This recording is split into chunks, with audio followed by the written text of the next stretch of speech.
যুবক ভাইরা আছে, কিছু মুরব্বীরা দোকান পাটা যায় করবে আমার একটা আগিস বিড়ি দে, আর দেখবে যদি কোষে মোষে থাকে একটা বাইক করে আছে পেঁচা বেগারা গাড়ায় খাইবো, ঠিক কিনা? আর ওই যুবক ভাইরা দেখবে দোকান খোলা আসেনি, যাই করবে আমার একটা বেনসন সিগারেট দে, চিপা চাপায় খাড়ায় খাড়ায় খাইবো, আছে না নাই? আবার অনেকে আছে যাই এই গজবের ভিতরে ঢুকবো, এই গজবের নাম কি? আমি নাম দিচ্ছি গজব। এই গজবের ভিতরে ঢুকে পড়বো, ঠিক কিনা? গজবের ভিতরে ঢুকে অনেকের আবার গার্লফ্রেন্ড আছে, যাই এখন মেসেজ পাঠাইব, আছে না নাই? কত যে সমস্যা। এই মোবাইল আসার আগে এত বেহায়াপনা, এত নোংরামি এই দুনিয়াতে ছিল না, এত মিথ্যা কথাও দুনিয়াতে ছিল না। এই মোবাইল আসার পরে যে মিথ্যা কথা নোংরামি বের হয়েছে, ঠিক কিনা? মোবাইল যেমন আমাদের লাভ করছে তার থেকে অনেক বেশি ক্ষতি করছে। লাভ কি করছে? আগে কেউ যদি প্রবাসে থাকতো, দেশের থেকে যে শহরে থাকতো, তারা নাকি চিঠি পাঠাইতে হইত। আর এখন যদি বিদেশেও লাগে বছরের পর বছর অপেক্ষা করা লাগে না, একটা ভিডিও কলে ফোন দিলে সব দেখা যায়, ঠিক কিনা? এই জন্য মোবাইল যেমন লাভ করছে তেমন আবার অনেক ক্ষতি করছে। বিশেষ করে আমাদের যুব সমাজটাকে এই মোবাইল ধ্বংস করে দিচ্ছে। আপনারা মনে করেন বাবা খাইলে মনে নেশা হয় না, গাঞ্জা খাইলে নেশা হয়, হ্যাঁ হয়, পেন্সিল ইয়াবা খাইলে নেশা হয়, এই সব থেকে বড় নেশার নাম হইল মোবাইল। যুব সমাজকে পুরাপুরি ভাবে ধ্বংস করে দিচ্ছে। এমন অনেকে হুজুর আমার বলায় কথা শুনে না, আমি যদি ডাইনে যাই হয়ে যাই বামে, তেমনই তো করবো। আবার হুজুর আমার ছেলে আমার অবাধ্য, অবাধ্য হইব না, কি করবো? আপনার সন্তানের হাত থেকে যদি অপ্রাপ্ত বয়স্ক তাদের হাত থেকে যদি মোবাইল ফোন এখনো ছিনে না নেন, সামনে আছে এই মোবাইল ফোনের জন্য আপনার গল্লাও কাটতে পারে। হয়েছে না ভারতের অন্ধ্রপ্রদেশে, বিশ্বের বিভিন্ন জায়গায়, ইন্দোনেশিয়ার মতো জায়গায় গেম খেলতে দেয় দেখা বাপ মারা মাইরা ফেলছে পোলাপনে, এমন ইতিহাস আছে, ঠিক কিনা? টিকটক দেখতে দেয় না, টিকটক করতে দেয় নাই, স্বামীরে বউ মেরে ফেলছে, ঠিক কিনা? যাক আমি ওই দিকে যাচ্ছি না, এই জন্য আমি বলি যে আমার এই যে মুরব্বী, এই যে বসেন তো, বসেন বসেন, আমি কথা বলবো না বেশি সময়, শেষ করে দেব। না বেশি লম্বা করা যাবে না, টাইম হয়ে গেছে অনেক, রাত্র এমনি বেশি হয়ে গেছে। আমার তো আমি তো 10টায় আসছি, আমার 10:30 ওটার কাম আসলো, তাইলে না ভালো হইতো, ঠিক কিনা? হ্যাঁ এটাই, আপনারা বুঝছেন নি? বুঝেন নাই না? তাইর হিসাবের মতো কমু, বুঝলে বুঝ পাতা খুব ভালো বুঝে, এগুলা কইলে বড় আনন্দ লাগে তাদের কাছে, ঠিক কিনা? যাই হোক, আমি এই বিষয়ে ওই দিকে আর যাবো না। দয়া করে শুনেন, আপনি 1000 রাত মোবাইল টিপার থেকে, সিগারেট খাওয়ার থেকে আপনি যদি এখানে বসে আধা ঘন্টায় কোরআনের কথা শুনেন, এতে করে আপনার অনেক ফায়দা হবে। ওই মোবাইল টিপে গাঞ্জা খাইয়া বাবা খাইয়া কোনো ফায়দা আসেনি? কোনো ফায়দা নাই। একটু কষ্ট করেন, বসেন, আর সর্বোচ্চ আধা ঘন্টা, সর্বোচ্চ 20 মিনিট, তারপর আমি মনোযোগ করে দিব ইনশাআল্লাহ। হুজুর আছে, মুরব্বীরা আছেন, মনোযোগ করে দিবে, পার্বতী ইনশাআল্লাহ থাকতে। এবার আসেন, আল্লাহর রাস্তায় গেলে কষ্ট হবে, আল্লাহর রাস্তায় গেলে জীবন দিতে হবে, জান দিতে হবে, রক্ত দিতে হবে, জান দিতে হবে। আমরা এই জন্য সবাই তৈয়ার আছি তো ইনশাআল্লাহ? এবার আসেন, আল্লাহ পাক রব্বুল আলামিন বলেন,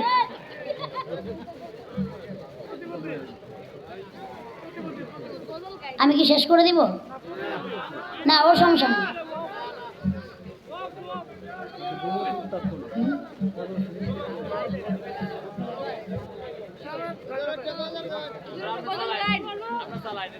না করতেছে মুরব্বীরা তো না নিষেধ করতেছে এখন, আর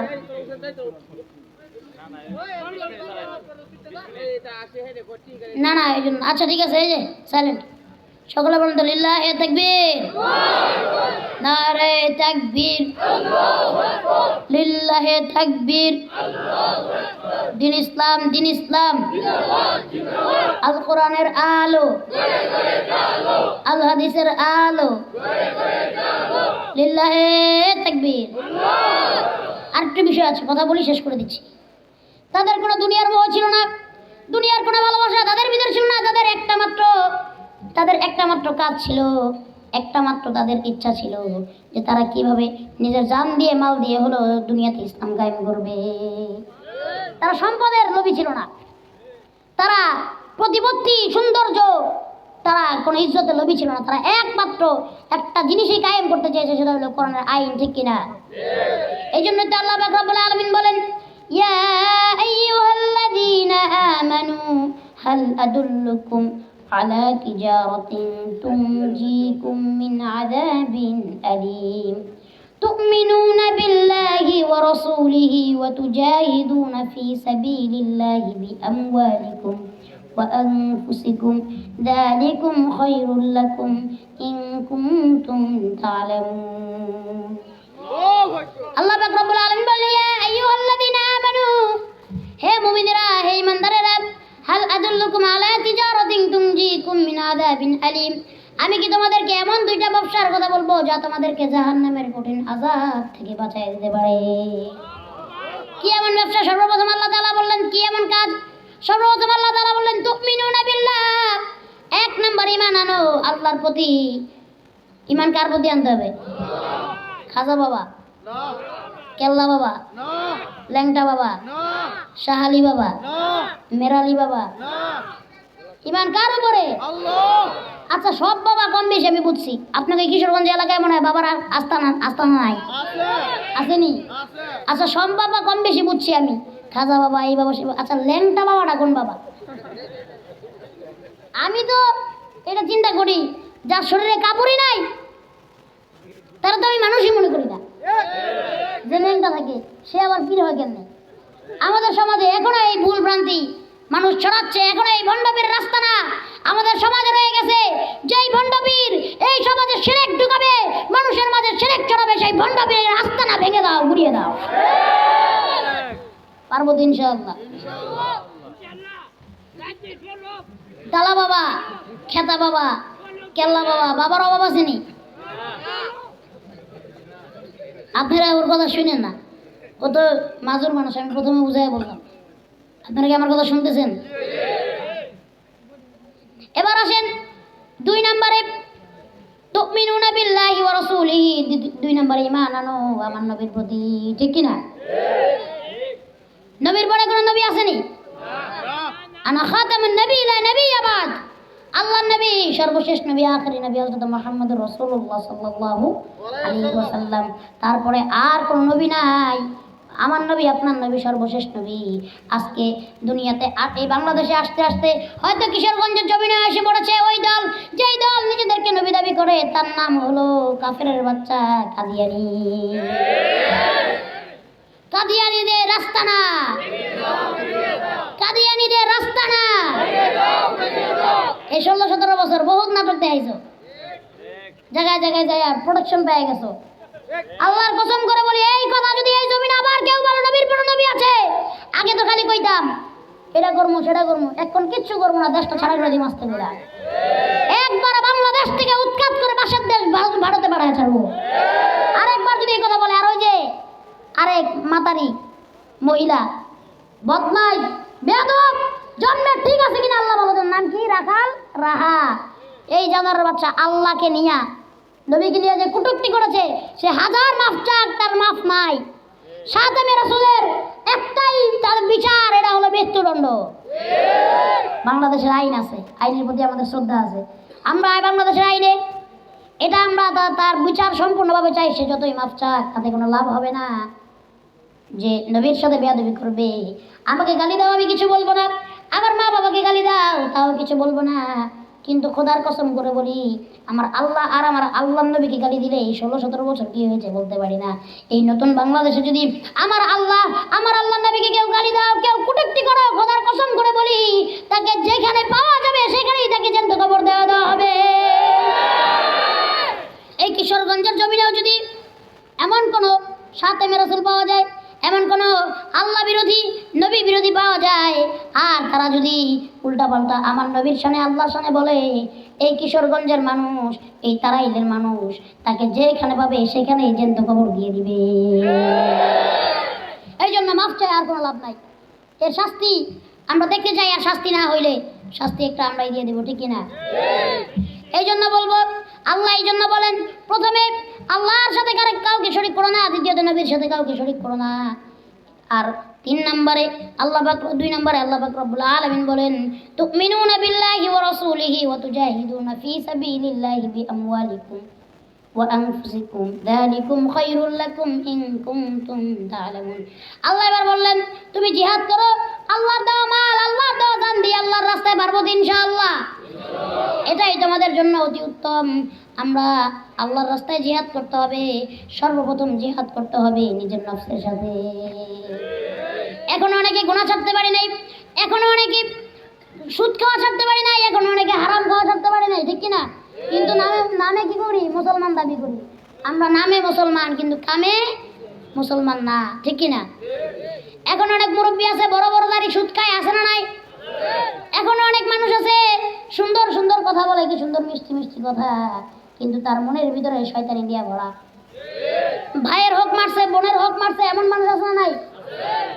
সন্তানের হক মারে, মানুষকে কষ্ট দেয়, মানুষের ক্ষেতের আইল কেটে ফেলে, এমন ডাকাইত আপনাদের দেশে আছে না নাই? এই গুণাগুলি ছাড়তে হবে, গুণাগুলি না ছাড়লে আপনি জীবনে ভালো মানুষ হতে পারবেন না, ঠিক কিনা? আর এই যে যুবকেরা, যাক রাত্র যেহেতু অনেক হয়েছে, আমার কাছে এখন অনেক বেশি মনে হচ্ছে।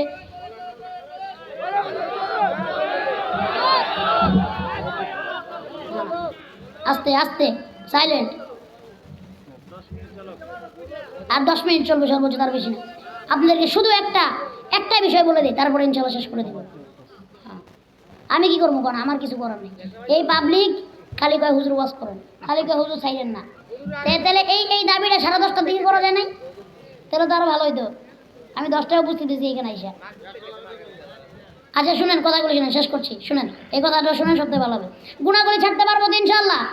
কারা কারা গুনাহগুলি ছাড়ার নিয়ত করতেছে? আল্লাহু আকবার। আয় আল্লাহ, আমাদের মন থেকে সমস্ত পাপগুলি মুছে দাও, আমাদের সমস্ত গুনাহগুলি মাফ কইরা দাও। আসেন ছোট্ট একটা মিসাল দিয়ে যাই। আল্লাহ রাসূল সাল্লাল্লাহু আলাইহি ওয়াসাল্লামের এক সাহাবী নবীজির কাছে আসলেন আর বললেন, নবীজি আমি আপনার কাছে আসি যাই, কিন্তু আমার কাছে বড় একটা আফসোসের বিষয়, আমি এতবার আপনার কাছে আসি যাই কিন্তু আমি এখনো মুসলমান হইতে পারি নাই। নবীজি এই কথা শুনে বড় ব্যথিত হলেন আর জিজ্ঞেস করলেন, কেন তুমি মুসলমান হইতে পারো নাই? সেই সাহাবী বললেন, নবীজি আমার ভিতরে 4টা বদ অভ্যাস আছে, 4টা বড় বড় গুনাহ আমি করি, যার কারণে আমি মুসলমান হইতে চাইলেও আমি মুসলমান হইতে পারি না। নবীজি বললেন, কি এমন 4টা গুনাহ, কি এমন 4টা বদ অভ্যাস বলো? বললেন, নবীজি আমি 1 নম্বরে কথায় কথায় মিথ্যা কথা বলি, 2 নম্বরে আমি মদ খাই, 3 নম্বরে আমি চুরি করি, 4 নম্বরে আমি জিনা করি। নাউজুবিল্লাহ বলেন না। এবার নবীজি বলতে লাগলেন, ঠিক আছে তুমি একটা বদ অভ্যাস ছেড়ে দাও, একটা গুনাহ ছেড়ে দাও আর মুসলমান হয়ে যাও। সাহাবী চিন্তা করলেন, এই তো ভালো সুযোগ, এর থেকে সুযোগ তার ভালো নাই। অন্য সাহাবীরা চিন্তা করতে লাগলেন, এক একটা গুনাহ এক একটার থেকে বড়, মিথ্যা কথা বড় মহাপাপ, আবার জিনা করাও মহাপাপ, চুরি করাও মহাপাপ, ঠিক কিনা? মদ খাওয়াও বড় পাপ। নবীজি কোনটা ছাড়তে বলবেন? নবীজি সবার সামনে দাঁড়ায় বললেন, তুমি আজকে থেকে মিথ্যা কথা ছেড়ে দাও। হাদিসের ভিতরে আসছে, রাসূল সাল্লাল্লাহু আলাইহি ওয়াসাল্লাম বলেন, মিথ্যা কথা হচ্ছে গুনাহের মা, গুনাহের জন্ম দেয়। একটা সত্য রাখতে গেলে 100টা মিথ্যা কথা কইতে হয়, তারপরে লাভ হয় না, ওই সত্যটা প্রকাশ হয়ে যায়, ঠিক কিনা? সাহাবী বললেন, কোনো সমস্যা নাই, মিথ্যা কথাই তো। নবীজির হাতে হাত রাখলেন, কালিমা বললেন আর মুসলমান হলেন। আর নবীজির কাছে ওয়াদা করলেন, বললেন, নবীজি ওয়াদা করতেছি আজকে থেকে আর জীবনে কোনোদিন আমি মিথ্যা কথা বলবো না। সুবহানাল্লাহ বলবেন না? বললেন, নবীজি আমি আর জীবনে কোনোদিন মিথ্যা কথা বলবো না। এবার সে নিজের বাড়িতে চলে গেলেন। যাওয়ার পর তার মদ খাওয়ার জন্য বড় নেশা উঠলো, মদের বোতলটা হাতে নিল, খাবে। এমন সময় তার মনে পড়ে গেল, এখন তো আমি একটু পরেই সাহাবীদের মজলিসে যাব, নবীজির কথা শুনবো। আমি যদি মদ খাই আমার মুখের থেকে অনেক দুর্গন্ধ আসবে, সাহাবীরা আমাকে জিজ্ঞেস করবে তুমি কি মদ খেয়েছো কিনা। তখন যদি আমি বলি হ্যাঁ আমি মদ খেয়েছি, তাহলে ওই নবীজির মজলিস থেকে, সাহাবীদের মজলিস থেকে আমাকে বের করে দিবে। আর যদি আমি মিথ্যা কথা বলি যে না আমি মদ খাই নাই, তখন তারা, আমি তো মিথ্যা কথা বললাম, নবীজির সাথে দেওয়া ওয়াদা আমার ভঙ্গ হয়ে গেল। চিন্তা করতেছে এখন আমি কি করব। মদের বোতলটা হাতে নিয়ে নিজের বাড়ির দেওয়ালের সাথে বাড়ি বাড়ি ভেঙে ফেলেছে আর বলেছে আজকে থেকে নিয়ত করতেছি জীবনে আর কোনো দিন আমি মদ খাবো না। এবার চলে গেল চুরি করার জন্য। চুরি করতে গিয়ে এক পরিচিত লোক কিছু মাল সামানা তার সামনে রেখে নামাজে চলে গেলেন। আর চিন্তা করতে লাগলো, এখন তো আর কেউ দেখতেছে না, যদি আমি এগুলো চুরি করে নিয়ে যাই কেউ তো আমাকে দেখবে না, চুরের মালের দিকে হাত দিবেন। তখনই মনে পড়েছে যে এখন যদি চুরি করি, যে লোকটা আমার সামনে মাল চামড়াগুলো রেখে গিয়েছে সে তো আমার পরিচিত, নামাজ পড়ে এসে আমাকে জিজ্ঞেস করবে আমার মাল চামড়াগুলো দেখছো কিনা। যদি আমি বলি হ্যাঁ দেখেছি, আমি নিয়েছি, তাহলে আমার পিঠের চামড়া থাকবে না। আর যদি আমি বলি আমি নেই নাই, তাহলে আমার নবীর সাথে দেওয়া ওয়াদা ভঙ্গ হয়ে গেল। আজকে থেকে আমি নিয়ত করতেছি জীবনে আর কোনোদিন আমি চুরিও করব না। কালিমার এমন জোর, ইমানের এমন জোর যে কালিমা পড়ার আগে ছিল মালের ভক্ষক, সেই কালিমা পড়ার পরে হয়ে গেছে মালের রক্ষক। সুবহানাল্লাহ কইলেন না? এবার মালের পাহারা দিতেছে আরো। এবার তার সর্বশেষ যেই খায়েশ, সর্বশেষ যেই তার বদভ্যাস, সে জিনা করার জন্য চলে গেল। প্রত্যেক দিন যে নারীর সাথে জিনা করে, সেই নারীর কাছে জিনা করার জন্য চলে গেল। জিনা করার জন্য যাওয়ার পর ওই নারী দূর থেকে তাকে দেখতে পেয়েছে, আর দূর থেকে জিজ্ঞেস করতেছে আমি শুনেছি তুমি নাকি কালিমা পড়ে তওবা করেছো, মুসলমান হয়ে গিয়েছো। এখন সে চিন্তা করে আমি এই নারীকে কি উত্তর দিব। আমি যদি বলি হ্যাঁ আমি সত্যি কথা বলি, কালিমা পড়েছি, তওবা করেছি, মুসলমান হয়েছি, তাহলে সেই নারী আমাকে আর জিনা করতে দিবে না, কারণ সে তো বিধর্মী, আমার সাথে জিনা করবে না। আর যদি আমি মিথ্যা কথা বলি না আমি কালিমা পড়ি নাই, মুসলমান হই নাই, নবীজির সাথে দেওয়া ওয়াদা আমার ভঙ্গ হয়ে যাবে। সে এখন চিন্তা করতেছে আমি কি করব। সে এবার নিজে চিন্তা করতেছে নিজের মনের ভিতরে। এবার তার চোখ দিয়ে পানি বের হয়ে গেছে। সে ওই মহিলাকে নারীর সামনে না গিয়ে দূর থেকে নারী বারবার জিজ্ঞেস করতেছে তুমি কি মুসলমান হয়েছো। সে দূর থেকে মাথাটা নাড়া দিয়ে তার বাড়ির দিকে চলে গেলেন আর নিয়ত করতে লাগলেন আজকে থেকে জীবনে আর কোনোদিন আমি জিনাও করব না। সব গুনাহ শেষ, সব অভ্যাস শেষ, চলে গেলেন নবীজির বাড়ির দরজায়। নবীজির বাড়ির দরজায় বসে বসে নবীজির চেহারার দিকে তাকায় আছেন আর দেখতেছেন। অনেক সময় হয়ে গেছে, এক সাহাবী জিজ্ঞেস করে নবীজির চেহারার দিকে তাকায় এত কি দেখো। এবার ওই সাহাবী বলতে লাগলেন কি দেখে জানো, সকালে যেই নবীজি আমাকে বললেন মিথ্যা কথা ছেড়ে দাও, আমি তার কথা শুনেছি আর কালিমা পড়েছি, তওবা করেছি। সন্ধ্যা হতে না হতেই আমার ভিতর থেকে সব বদভ্যাসগুলো চলে গিয়েছে। এই জন্য আমি তাকায় দেখি আমার আল্লাহ কত সুন্দর নবী এই দুনিয়াতে পাঠিয়েছে। এতগুলা কথা বলার কারণ একটাই, এই যে সারা জীবনেও যদি আমি ওয়াজ করি আর আপনারা যদি ওয়াজ শুনে আমল না করেন, আমার এই জীবনে ওয়াজ করার কোনো লাভ নাই, আর আপনার এই জীবনে ওয়াজ শোনার কোনো লাভ নাই। আমি ছোট মানুষ হয়তো জানি না আপনাদেরকে কতটুকু বলেছি, যতটুকু বলেছি আল্লাহ তাআলা আগে আমাকে আমল করার তৌফিক দান করুন। আমাদের বাংলাদেশে প্রতি বছর না হইলে লাখের কমে মাহফিল হয় না। প্রত্যেকটা মাহফিলের থেকে যদি একজন করে মানুষ হেদায়েত পাইতো, তাহলে প্রতি বছর 1 লাখ করে মানুষ হেদায়েত পাওয়ার কথা। কিন্তু উল্টা দেখা যায় আমাদের মসজিদ বাড়তেছে কিন্তু মুসল্লির সংখ্যা নাই। এর কারণ কি জানেন? আমি নিজেদের আত্মসমালোচনা কিছু করি। আমরা যে ওয়াজগুলো করি মানুষের মাঝে, আমাদের ভিতরে আমলগুলো থাকে না। আল্লাহ আমাদের আগে আমল করার তৌফিক দেন, সকলে বলেন আল্লাহুম্মা আমিন। তারপরে আপনাদের করার তৌফিক দেন, সকলে বলেন আল্লাহুম্মা আমিন।